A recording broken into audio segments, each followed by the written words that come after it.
or what the possible outcome or the consequence, and that part is going to be regarding now.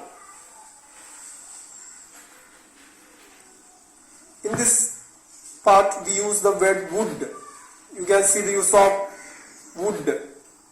It's not only for this particular example, we can use this word for other sentence as well.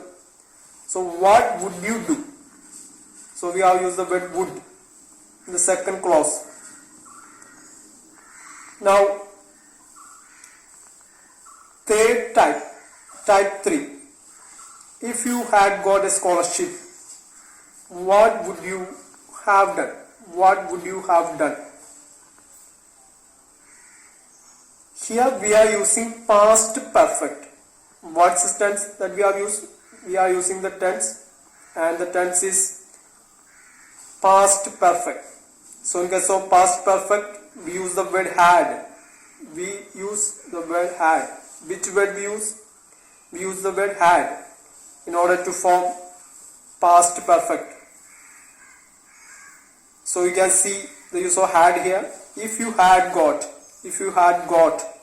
and V3 form of the verb to form past perfect. We use V3 form of the verb in order to form past tense. Past perfect. In order to form perfect tense, we use V3 form of the verb. So V3 form of the verb is got.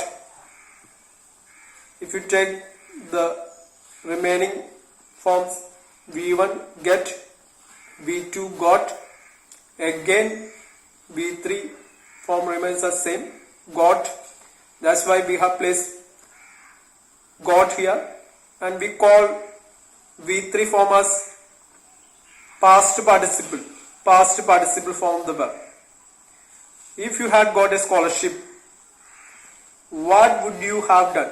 What would you have done? So here you can see the use of words like would and have. Would have. It's not only for this particular example, I'm repeating. It's not only for this particular example. You can use it for different sentence. Which are the words we use? Would have. If you had got a scholarship, what would you have? What would you have done? It's a question, that's why we have placed in this order.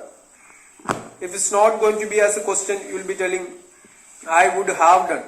I would have done.